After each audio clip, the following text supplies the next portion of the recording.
Hey, God, if this is how you treat your friends, it's no wonder you don't have many friends. So said Saint Therese of Avila. Kind of a gut level thing. She wrote that. She wrote that. It ended up in a book and all that because she had this gut level conversation going on with God all the time that we're supposed to do likewise. Hi, welcome to Men's Morning Light. I'm Trapper Jack. We're going to go a little more gut level today in how we talk to God, our prayers with God, no matter what level we are at. This came about because of last Saturday. I was at Mass. I just received the Eucharist. The host is still in my mouth. And I think about somebody. Somebody pops into my head. Pam. Pam Lile is her name. She was on the Touched by Heaven podcast a couple of years back. And everything that happened to her, and in fact, what happened to her is in this book, Lead Me, Lord. It's about her encounter with trust and hope. Trust and hope. How's your trust and hope? Can I be honest with you? I don't trust God. I don't. It's going to hurt me somehow. He's going to pull the rug out from under me. I don't trust him. Not the way I should. I do sometimes. And this conversation I had with Pam a couple of years back kind of highlights how we're all at certain levels. Here's what happened with her. She'd been there at Mass, and she was there by herself, sitting in the church. And there's the altar in front of her. What's the altar about? The altar is there because of sacrifice. There was a sacrifice of the Mass, and she's flashing as she goes through this process I'm about to tell you about Abraham and Isaac sacrifice. Because she's sitting there and she hears God internally, and God says to her, "Would you trade places?" And I'll explain that just by asking. I'll ask you what God asked her. Would you trade places with who? Maybe your spouse, maybe a loved one. Would if you knew somebody was dying or about to die in your family, would you trade places? Spouse, parent, a sibling, a neighbor, one of your kids, they're dying. Would you trade places? And Pam is getting hit with this question. And again, what is you're trying to hurt me, aren't you, God? You're trying to take something away from me. Been there? Pam, what are you trying to take away from me? This is a moment of trust, and she's thinking, okay, and she's going with God on this. She's going with him. It's like because her dad had been diagnosed with prostate cancer, and it could be the end of her dad's life. And she's being asked by God, "Would you trade places? Would you die instead?" And she's going through the process. Well, I'm a wife. I'm a mother of 7. Pam is a great Catholic woman with a big Catholic family, and she loves God. She loves the church. She loves her family, and she's getting hit with this question. Would you trade places? Would you die instead of your father? And she's going through the process. I got 7. She had one inside. She had an 8th on the way, and she says, "No, I love you, God. I trust you, but apparently not enough because no, not out of lack of love from my father, but because I have a family and I love my family. No." That was her visceral response, as probably maybe you and me both, right? And then he hits her with another question. Okay, would you allow one of your kids to trade places? And again, this time it's knee jerk. No, no. She said, the best I can do, and she's, this isn't she's thinking she's going crazy, but it's driving her a little crazy. She's thinking, the best I could do for you, God, best I could do is the one inside me. They don't know him. I know him, but they don't know him. It would be devastating for all of us, devastating mostly for me. It'd be mostly my cross. So she said, don't do this to me. Don't. But if you're going to, in this crazy conversation, if you're going to take one, this is the one inside me, the one nobody knows yet. And she puts a little cross on him and says, please don't. No. But if, that kind of thing. Now, this is all hypothetical. This is not actually, Pam, the voice of God. I'm going to no, that's not what this was. This was a hypothetical question, as she came to realize later. Hypothetical. If, where are you in your trust of me? And she was discovering where she was in her level of trust. And again, I'm a guy, sorry, not all the way in. What you're trying to take something away. If I'm having this what are you trying to take away? You're trying to hurt me somehow. 2 weeks later, he took something. He took something. He almost took her 8-year-old son Samuel, almost to the brink, to the brink.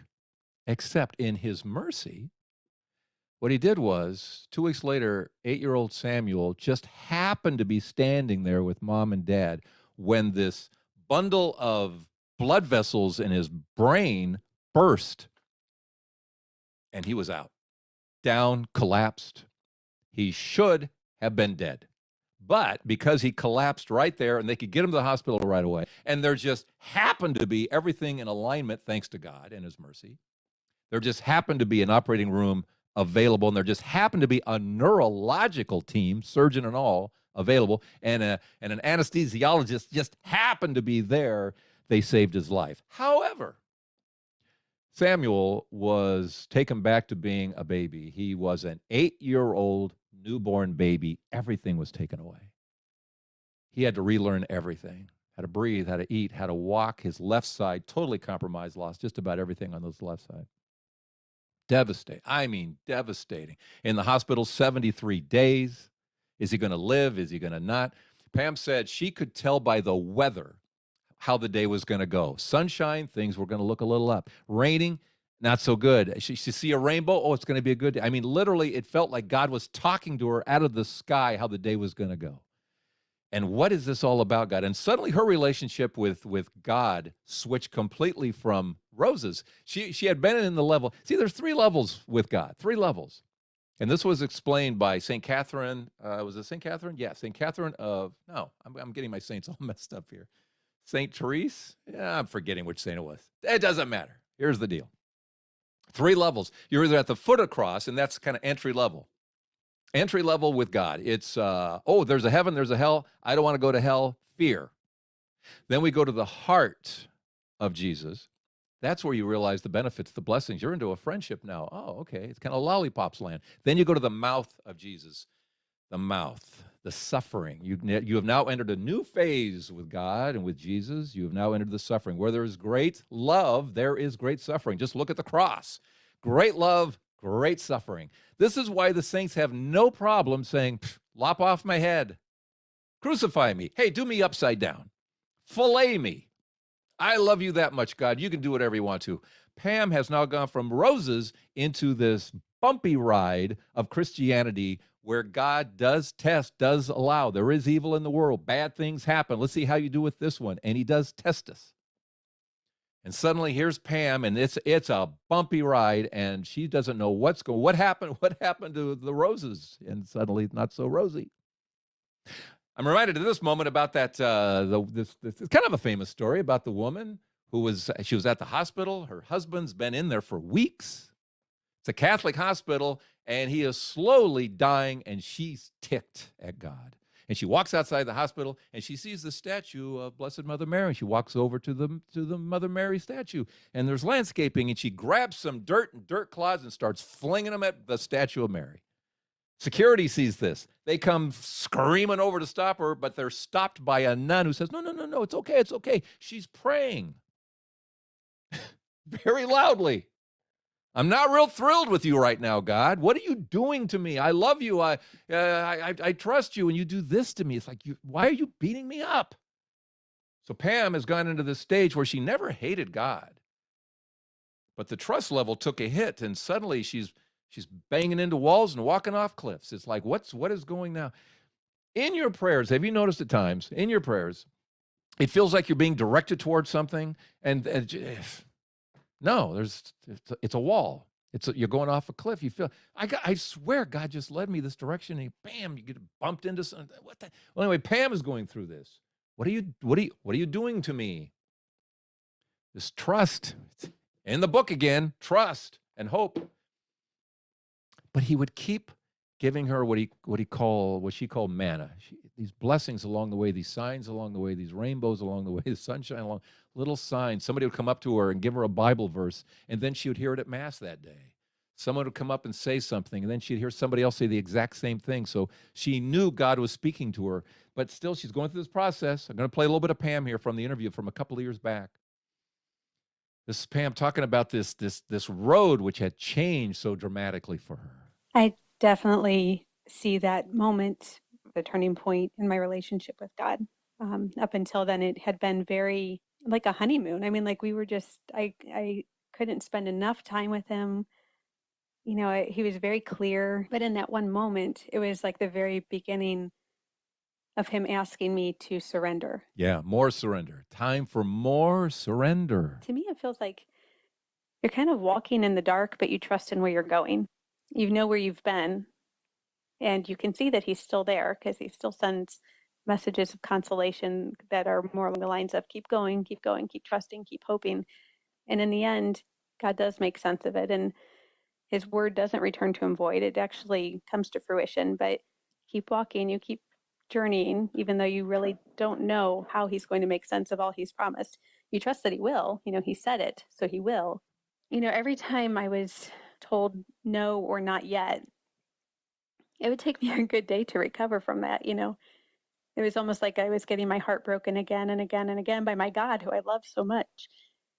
Um, but then over time, I realized that in this too, I had to trust that he was exactly where God wanted him, and that if the answer was not yet, I needed to be okay with that. If I say that I surrendered to him and I trusted him and I had faith in him, then I had to prove that again and again and again when my prayer went unanswered.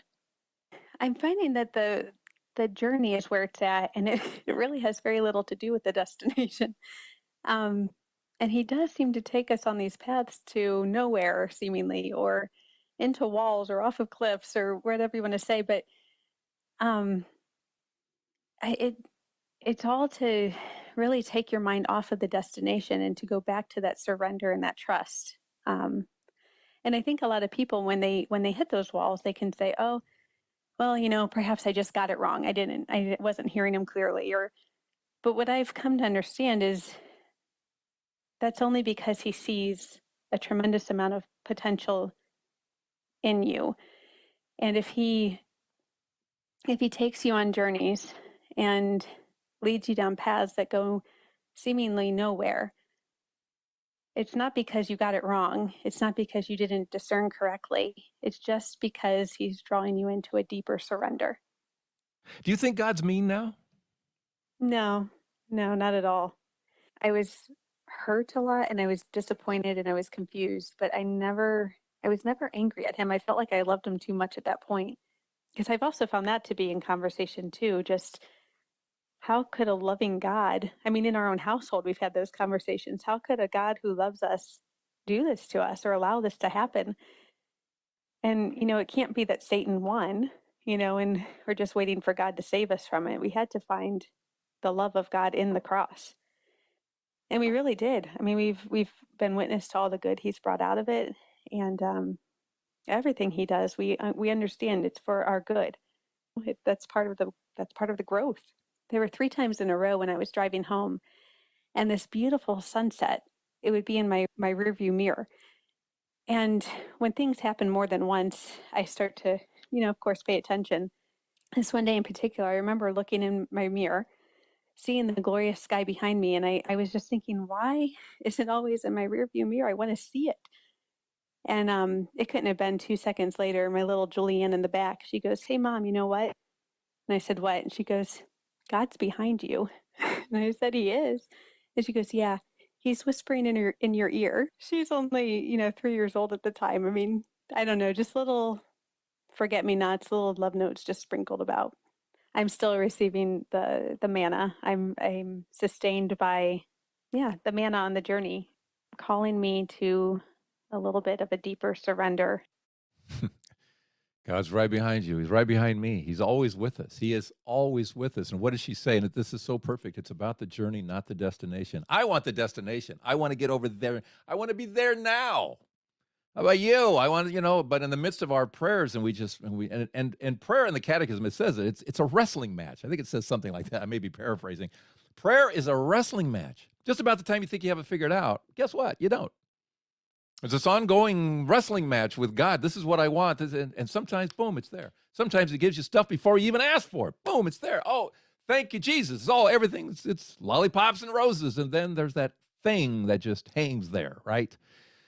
And we wait and we wait. And she waits. This thing with Samuel happened 4 years ago now. She's still waiting for the miracle. She's got the little bits and pieces along the way. Samuel's coming back slowly, slowly, slowly. But where's my miracle? She's still waiting and running into walls and walking off cliffs and doing everything God seems to be asking and building the trust as he's building my trust. I'll never forget the day.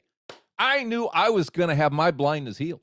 It was about 20 years ago. I had the day pegged. I knew I was going to be healed that day. Why? I had checked all the boxes. I know about it. I'd prayed to the right saints. Gotta see what else I had. Done my rosary, whatever it was. I had forgiven everybody. Very important in healing. Got to forgive everybody. I had surrendered. Yep, check that box. That's right. I checked it all up. So I had removed all the obstacles. Best I could tell. All the obstacles were gone. I was going to get my vision back. I had the day. I was telling people on Friday at work, oh, it's going to be a miraculous weekend. Wouldn't say why, just so they would remember those words. Well, he said it was going to be miraculous. How did he know? Then we get to a healing service that was on over that weekend, and I'm waiting for my prayer, and I get my prayer and open my eyes, and it's crud, and I'm going, wait a minute, I checked all the boxes, I surrendered, and I rosary, saints, I had the cocktail of the right, novena with the right saint. What the heck, Why? Just God saying, keep coming. Keep coming. Trust me more. You're not soup yet, buddy. Keep coming. Keep coming. So today, we continue our wrestling matches. Got that thing you're still praying for? Let's pray. Okay, let's pray. Hello, Our Lady of Guadalupe. Mary, you take us to Jesus faster than anybody. The patroness of the Americas, patroness to the Knights of Columbus. That's where we get this men's morning light. We go to you because you do take us to Jesus. And Jesus, you just keep building our trust in you. You do. Jesus, we trust in you. Help me with that, because I don't always trust you. I admit it. I do not. What do you want to take? Are you trying to take something away from me? You trying to hurt me somehow? Now, here's the bottom line. I know you would never do anything to truly, truly hurt me. I know that somewhere in me. It's not where it should be. Help me get there. And I know that's what you're doing. You're trying to perfect what is imperfect in me. And you were the one that had that conversation with your father way before time began. You're the one that, you had the DVR of how everything was going to go, all the falls, the angels, Adam and Eve, all of us falling, and you're the one that had that conversation before time began. When you looked at the DVR and saw the fall, and your father said to you, would you trade places? Would you take their place? Would you die on a cross for them? They're the ones that should die. Would you take their place and die on the cross? And you said, yes, Jesus. And then you looked at your father and said, you would sacrifice your only son? And your dad said, yeah. For them? Yeah. With great love. That is love that we cannot imagine, a mercy we cannot imagine. God bless you. See you next week on Men's Morning Light.